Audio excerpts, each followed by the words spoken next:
예, 잘 주셨죠? 이제 두 번째 수업을 또 시작하도록 하겠습니다. 계속해서 이제 감염병 관리의 그 세 번째 홍역, 홍역균에 대해서 이제 또 알아볼게요. 지난 시간엔 홍역은 병원체가 이제 미즐즈 바이러스라고 하는 병원체를 갖고 있어요. 바이러스예요. 홍역은.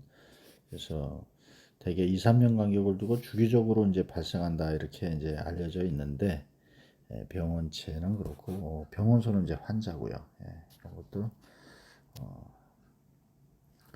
교재를 좀 참고를 해주시기 바랍니다. 내용이 많기 때문에 이걸 다 일일이 설명하기는 좀 어렵고 교재를 보시면 좀 내용을 쉽게 알 수가 있으니까 교재를 참고해 주시고요. 다음은 이제 인플루엔자.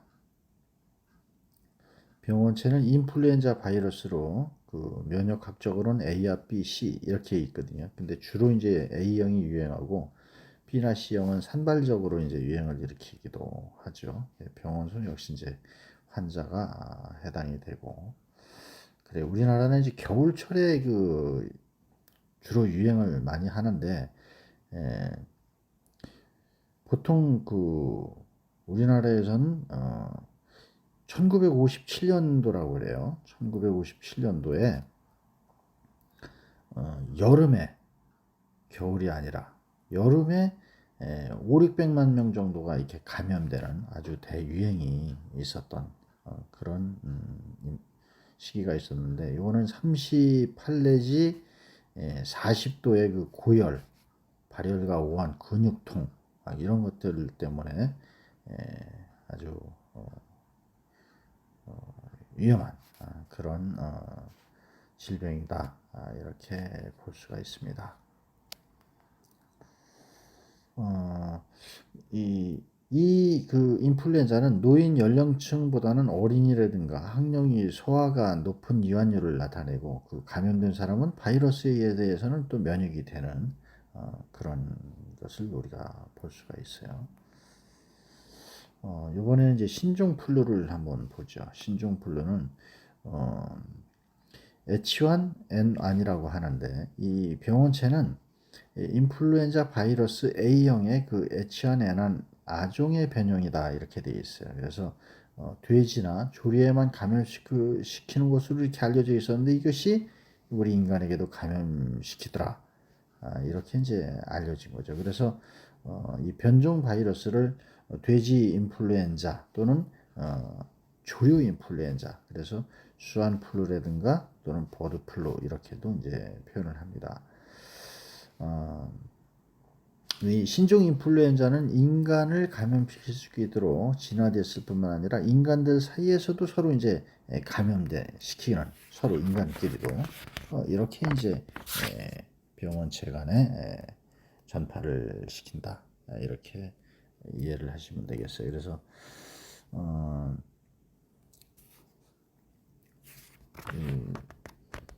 우리 인간에게 참 여러 그 질환들이 있지만 이렇게 신종 인플루엔자처럼 그 고열, 급성 열성 이제 호흡기 질환으로 이렇게 분류가 되는 그런 질환들이 최근에 많이 발생하고 있다. 이렇게 이해를 하시면 되겠습니다. 예방 대책을 보면 항상 그 신종 코로나 지금 그 코로나19도 마찬가지지만 손을 자주 씻고 손으로 이제 눈이나 코 이런 것을 이제 만지는 것을 피해야 돼. 그리고 손 씻기 그 방법이 있잖아요. 흐르는 물에 이제 20초 이상 씻고 또 여러 사람이 쓰는 그런 그 딱딱한 비누보다는 고체 비누보다는 액상용 비누 물로 서로 닿지 않게 그런 거. 그 다음에 이제 손 알코올이 함유된 손 소독제, 또 재채기 기침할 때는 휴지나 입과 코, 또 손수건 이런 걸 이용해서 가려서 하고 쓴 거는 깨끗하게 버리고 또 기침을 자주 하는 경우에는 이제 마스크를 쓰고 지금 이제 코로나19 같은 경우에는 100% 이제 마스크를 착용토록 이렇게 지금 의무적으로 하고 있잖아요. 그런 예방 대책이 필요하다. 다음 이제 중증 급성 호흡기 증후군이다 해가지고 이런 경우에는 이제 병원체가 인플루엔자 바이러스가 그 원인인데 독감의 사망률보다는 낮지만 코로나 바이러스가 변종을 일으켜서 백신 생산이 상당히 그 지연이 돼서 사망률을 높이는 거죠. 네, 그래서 증상이나 뭐 이런 건 38도 이상의 그 발열 증상, 또 사스 진단, 또 세계보건기구가 이제 지정한 그 사스라고 발생한 국가로 여행을 다녀온 이런 경우에는 이제 중증 급성 호흡기 증후군이다 이렇게 이제 얘기를 하고 있습니다.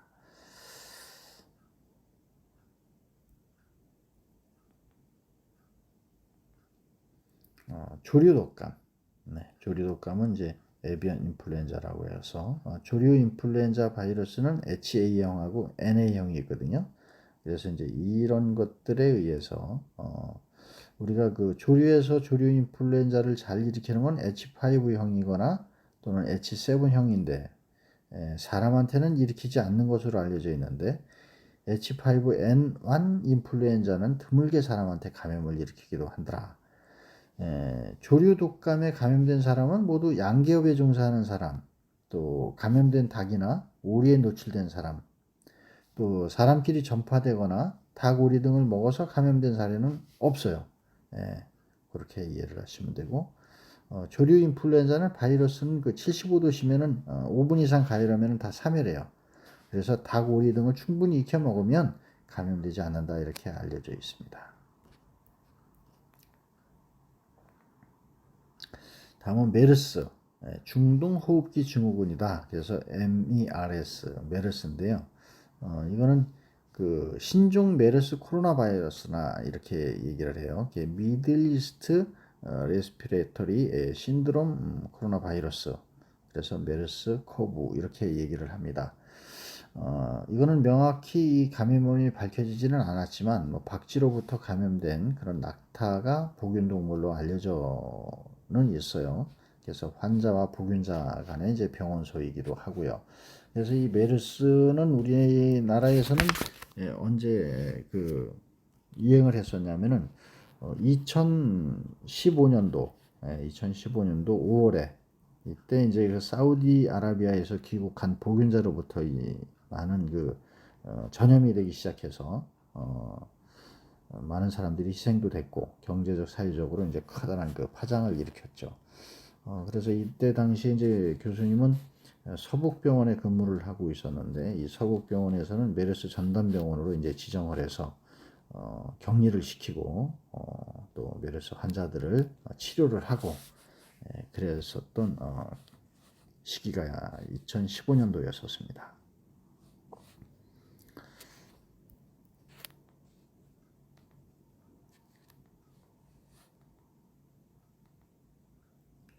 우리나라 그 메르스 2017년도 그 기준을 보면은 메르스 확진자는 186명, 또 완치자는 148명, 또 사망자는 38명, 상당히 많이들 사망을 했습니다. 그런 참고를 하시고 지금 이제 코로나 바이러스 시대죠. 이 코로나 바이러스의 감염증 코비드 19라고 이렇게 명명을 했는데 이 코로나 바이러스 19는 지금 2019년도부터 이제 시작이 됐어요. 2019년도 2월부터 이제 원래는 이제 2018년도 11월, 12월 요때 이제 그 중국에서 이제 귀국한 사람들에 의해서 조금 나타나다가 이게 뭐지? 이러면서 이제 2019년도 2월에 본격적으로 이제 그 코로나 바이러스가 중국 우한에서 발생을 해서 우리나라에는 현재 지금 2022년도잖아요. 2022년도 4월. 요새 이제 뭐 40만까지 막 올라갔다가 최근에는 이제 10만대, 9만대까지 또 이제 떨어졌어요. 근데 교수님이 2000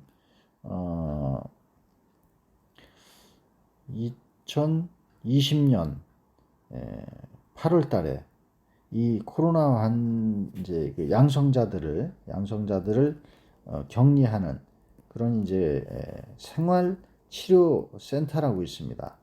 이건 이제 서울시에서 운영을 이제 여러 군데에다가 만들어 놓고 했는데, 이제 남산 생활치료센터라고 있었는데, 이제 교수님이 이제 거기 가서 2주 동안 이 격리센터 운영 팀장을 했어요.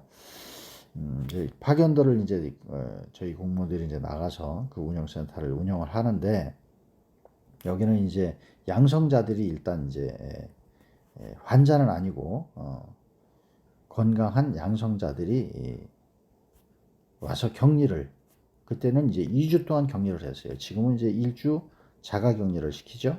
자가 격리를 하는데, 이때만 해도 몇 명 안 됐어요. 교수님이 할 때는 뭐 한두 명 정도 이렇게 격리를 하다가 교수님 그 근무가 끝날 때쯤 이제 30명 막 40명 막 그냥 다수가 발생해서 막 들어오기 시작했죠.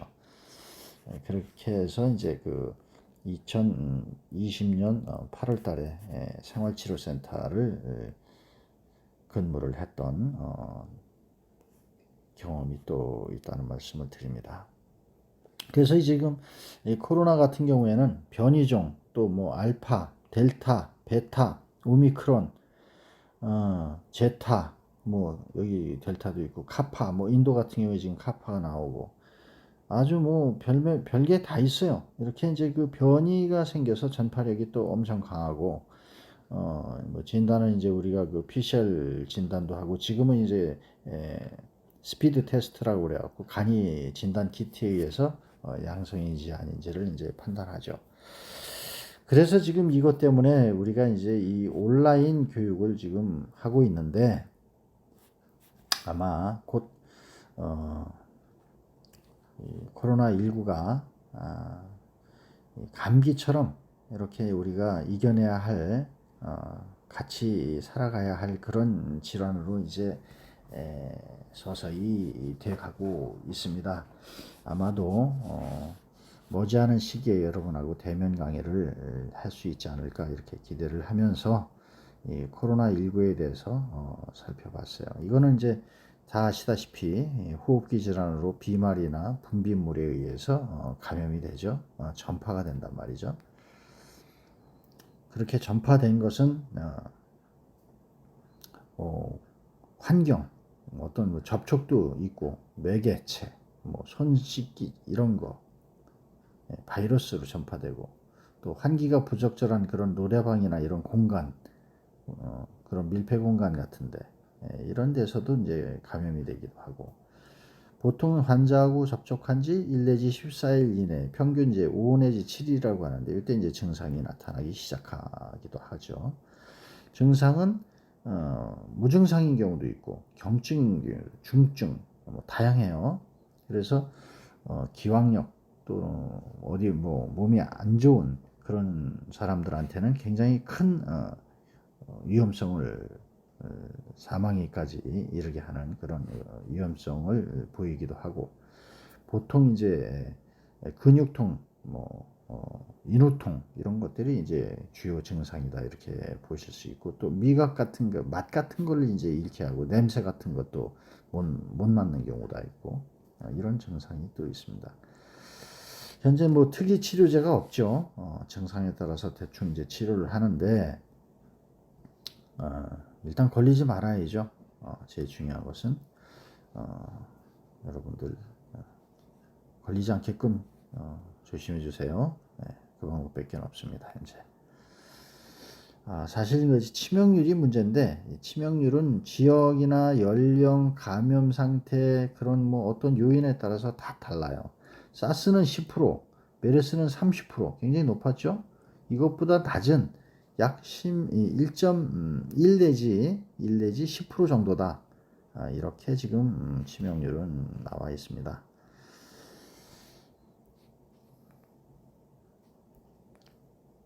다음은 이제 풍진, 루벨라라고 하는데요. 이 루벨라는 루벨라 바이러스에 의해서 생기는 거고, 보통 이제 그 모체에서 받은 그 면역은 6 내지 12개월이고 그 위에 감염되기도 하고 또 영구 면역이 되기도 하고 그래요. 그래서 한 번 피하 접종을 하게 되면은 95% 이상이 면역 항체를 갖게 돼서 임산부에게 이제 예방 접종을 하면은 안 되고 주의 사항이 또 환자 접촉한 임신 초기 임신부에는 감마 글로불린을 이제 주사를 해서 예방을 시키는 간염도 이제 비슷하죠. 비형 간염도 감마 글로불린 주사를 이제 맞춰서 예방을 하게 되죠. 다음은 이제 수도. 병원체는 바니셀라 조스터 바이러스 이것이 이제 수도 애들한테 많이 생기죠. 이런 것들이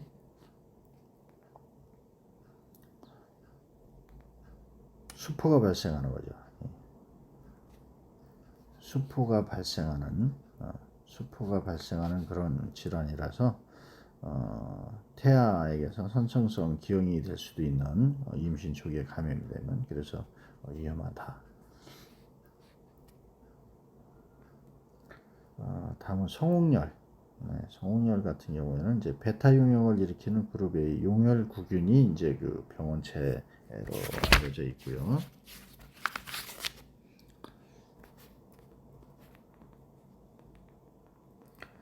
절족 동물 매개 감염병이라고 있어요. 뭐 패스트 같은 경우는 그라음성 패스텔라 패스트인데 뭐 집쥐 이런 거에 의해서 발생하는 것은 이제 패스트다. 그 다음에 발진티푸스, 리케치아 프로아지키라고 하죠.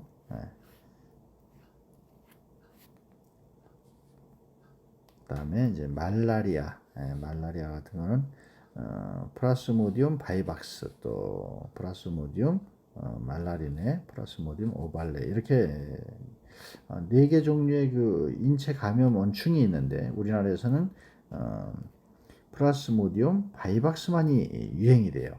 이게 좀 특이한 거죠. 그렇게 이해를 하시면 되고 환자로부터 모기가 흡혈을 하게 되면 그 모기 체내에서 유성 생식을 거친 다음에 약 2주일 정도면 인체에 이제 또 감염을 시킬 수 있어요. 그래서 모기를 이제 물리지 않도록 해야 되고 모기를 구제하는 것이 이제 예방 대책이다. 이렇게 보시면 되겠습니다. 또 일본 내용 이것도 마찬가지예요. 빨간집 모기예요. 이거는 빨간집 모기에서 매개가 된다. 유행성 출혈열 이거는 이제 야산에서 서식하는 그 들쥐에 의해서 좀 진드기나 이런 거에 의해서 유행성 출혈열이 발생되었는데 또 찌찌가무시병도 마찬가지고 좀 진드기 이런 유충들에 의해서 전파가 되고 좀 진드기나 이런 경란 이런 것으로 전파가 되기 때문에 그런 거를 예방하면 된다. 이렇게 보시면 되겠습니다. 그래서 진드기를 죽이는 그런 그 화학 물질을 쓰거나 매개체 이런 이제 진드기를 발생하지 않게 하는 그런 매개체 또 접촉 방지 이런 것을 이용해서 땅 같은 데다가 이제 뿌리고 또 담요 같은 거, 집, 옷 이런 것들 잘 처리를 해서 예방을 하면 된다. 이렇게 볼 수가 있고 발진열이라고 있는데 리케치아 타이피라고 해서 이거는 이제 들쥐, 쥐 감염이 되고 그렇게 볼 수가 있습니다. 동물 매개 감염병, 이거는 이제 광견병이죠. 개, 고양이, 뭐 이런 포유동물 이런 거에 의해서 라비스 바이러스, 라비스가 생기고요. 탄저균 같은 경우에는 이제 소, 말, 양, 사냥 이런 것들에 의해서 생기고 또 브루셀라균 같은 경우에는 말이나 소, 돼지, 뭐 사냥, 개, 뭐 이런 거에 의해서 전파가 될 수가 있습니다. 또 렙토스피라증이라고 있는데 이거는 들쥐에 의해서 발생하기도 하고요. 다음 이제 만성 감염병 관리라고 있는데 만성 감염병 이런 거는 이제 결핵, 튜버클로시스라고 하는데 마이크로박테리움 튜버클로시스가 이제 결핵균이에요. 이거에서 요 균을 가진 결핵 환자가 기침을 하면은 그 결핵균이 공기 내에 전파가 돼요. 그래서 이제 감염이 되는 이런 것이 이제 질병의 개요다 이렇게 보시면 되고요.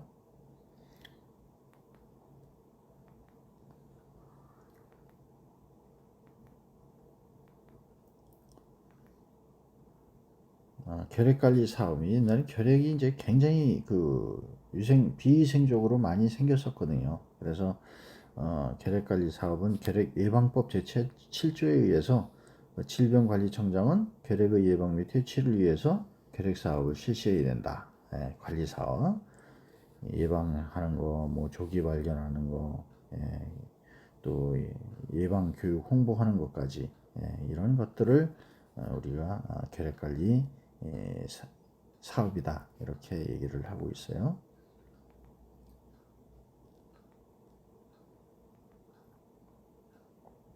질병관리청에서는 결핵관리 사업을 입원 명령 결핵 환자를 지원하고 또 의료기관 결핵 환자 접촉과 검진 사업을 하고 결핵 환자 진료비를 지원하고 이렇게 하고 있거든요. 대표적으로 그 결핵을 관리하면서 결핵 질환을 치료해주고 있는 곳이 바로 교수님이 근무했던 서울특별시 서북병원이라는 곳입니다. 이 서북병원이라는 곳이 이제 그 결핵 질환자의 그 특별 병원이 되겠어요. 특수병원 중에 하나라고 이제 보면 되는데 이 결핵병원 병동이 따로 있어갖고 결핵 환자만 집단적으로 치료하고 관리하는 그런 결핵 치료 병원이 이제 서북병원이다 이렇게 이해를 하시면 됩니다. 뭐 이제 다른 것도 치료를 하지만 주로 이제 이 결핵 질환자들을 관리하고 치료해주고 그런다 이렇게 보시면 돼요.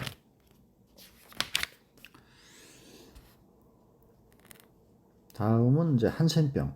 한센병은 이제 나병이라고 하는데 나병 또 옛날에는 뭐 문둥병 이렇게 이제 얘기를 했었어요. 근데 지금 이런 말들은 지금 안 쓰고 한센병이다 이렇게 얘기를 합니다. 이 관절이나 뭐 이런 것들이 막 비틀리고 그래서 아주 흉측하고 그 다음에 이제 뭐 눈썹 같은 게 다 빠져서 없어져 버리고 나선균의 이 나균이라고 하는데 마이크로박테리움 로라라는 건데 이 레프로시라고 이제 우리가 부르거든요. 레프로시라고 부르는데 이 한센병을 그런 질환이에요. 그래서 상당히 고통 속에 이제 막 이 근육이 당겨져 가지고 막 그냥 어떻게 설명을 드려야 되나요? 하여간 손 같은 게 이렇게 꼬이고 막 이런 질환이다 이렇게 보시면 됩니다.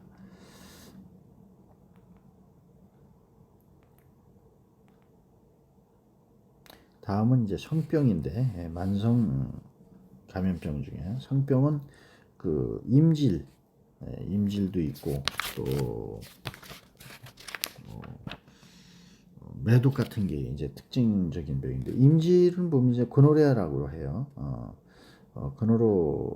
이 고노레아라고도 하고 고노코컬 인펙션 이렇게 이제 부르기도 하는데 이 Sexual Transmitted Disease 해갖고 STD 이렇게도 이제 부릅니다.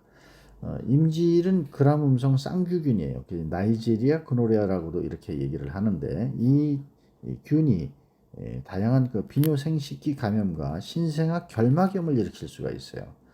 그래서 이게 특별하게도 사람한테만 이제 국한되는 대부분이 이 모든 경우는 이제 성적 접촉, 성기 접촉에 의해서 이루어진다.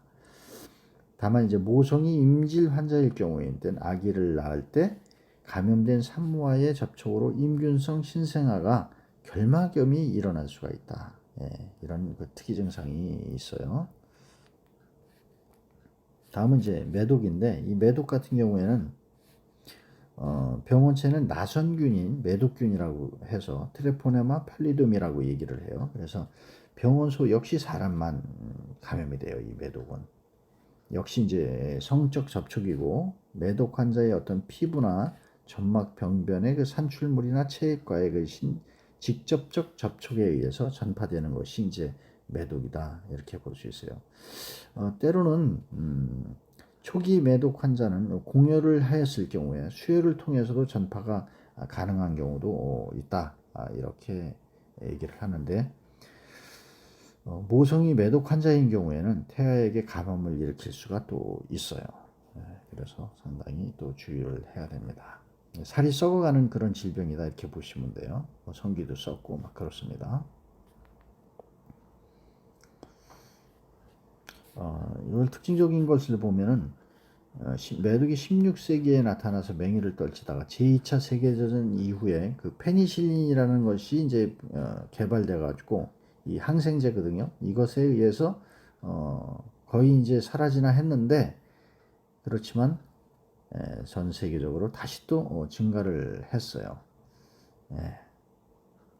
그래서 이제 그런 특이적인 증상을 또 갖고 있다.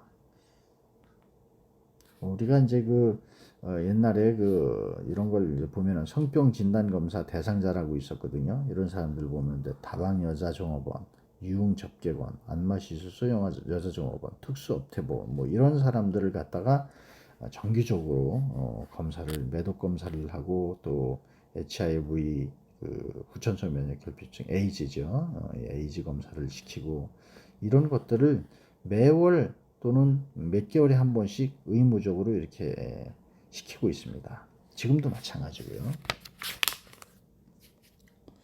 관리를 한다는 거죠.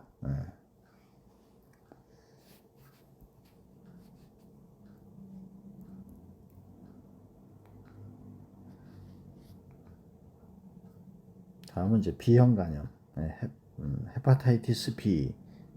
B형 간염은 이제 우리가 A, B, C, D, E, G형 이렇게 이제 여러 형으로 분류가 되기는 했는데 과거에는 이제 B형 간염 하나가 이제 제일 중요했었어요. 혈청성 간염인데 만성으로 이완되고 치료가 잘 안 되고 또 간세포성 암과 강한 연관성을 보이는 등 이 보건관리상 아주 중요한 질환으로 지금 여겨지고 있는 그런 상황입니다. 그래서 제3급 감염병으로 이제 지정이 되었고요. 요거는 이제 바이러스라고 불리는 그런 간염 바이러스 B에 의해서 이것도 사람에 의해서 전파가 되고 뭐 혈액이나 타액, 정액, 질 분비물 이런 것 또 특히 이제 오염된 주사기, 의료기기 또 성접촉을 통해서도 전파되고 수혈이나 상처, 감염이나 모성 태아, 수직 감염이 되고 특히 이제 여러분들이 주의해야 될 것이 바로 주사기, 주사기의 그 주사침 우리가 체열을 하잖아요. 그래서 이 체열 시에 주의를 해야 된다. 이 주사침에 찔리지 않도록. 그래서 과거에는 이 뚜껑을 닫을 때 주사기에 많이 찔렸어요. 근데 요즘은 이제 안전장치들이 많이 개발돼서 주사기를 안전통에다 놓고 뽑아서 없애는 그런 시스템이 많이 개발돼서 조금만 주의하면 주사침에 찔릴 이유는 거의 없습니다.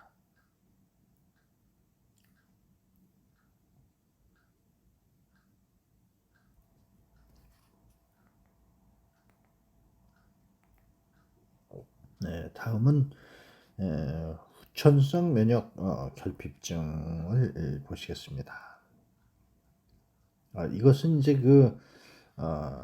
인간 면역 결핍 바이러스 HIV라고 얘기를 하거든요.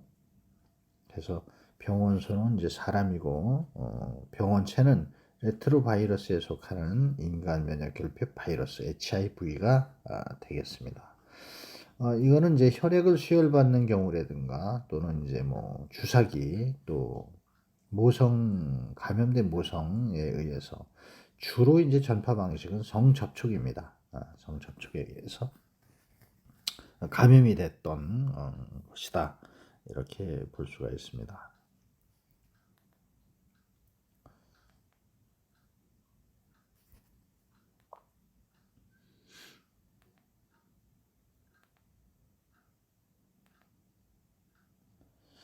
관리를 하기 위해서는 예방 백신이나 완치액 이것도 없어요.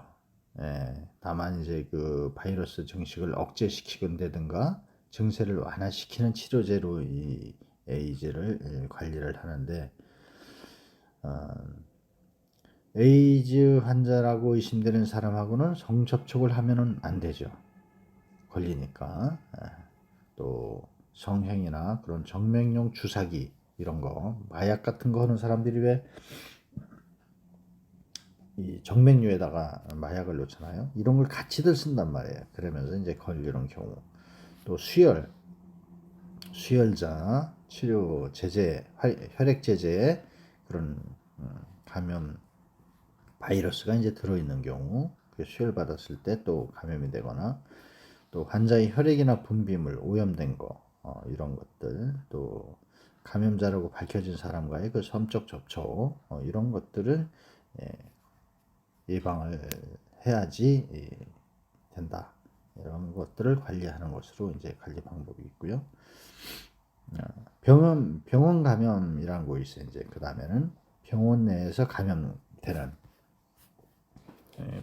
병원 감염의 그 원인은 환경적 요인이 있고요. 병원의 공기라든가 음식, 뭐 직원, 환자 간, 또 면회들 왔다 갔다 하잖아요. 내원하는 사람들.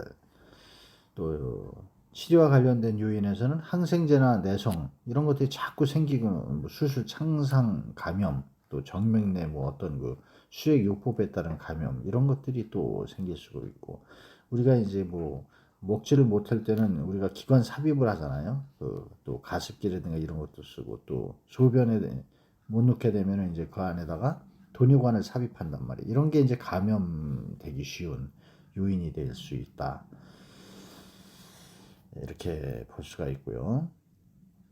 뭐 대책은 뭐 그렇습니다. 의료인, 환자 뭐 모두 항상 손 깨끗이 씻어야 되고, 교차 감염을 없도록 격리 시설을 또 만들어야 되고, 뭐 등등 교육도 시키고, 또 예방 정책이나 규칙을 수립하고, 감염 관리 지침서를 준비하고, 그래서 이제 병원에 보면은 감염 관리실이라고 있어요.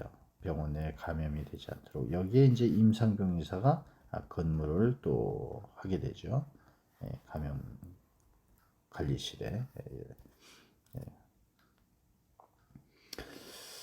네. 지금까지 감염병 관리까지 해서 학습을 해봤습니다. 감염병 관리에 대해서 학습을 2시간 동안 했는데, 자세한 거는 일일이 다 다루질 못했죠. 그런 부분들은 여러분들이 교재를 통해서 좀 자세히 살펴보시는 시간을 갖도록 해주시기 바랍니다. 네, 지금까지 온라인 수업 받으시느라고 또 수고 많으셨어요. 고생들 하셨고, 이제 다음 주 한 주 더 하게 되면은 그 다음 주에는 이제 중간 시험, 중간 시험 주간이 이제 25일부터 이어지게 됩니다. 다음 주에 이제 그 부분에 대해서 좀 설명을 드리기로 하고, 오늘은 수업을 여기서 마치겠습니다. 수고들 많으셨습니다.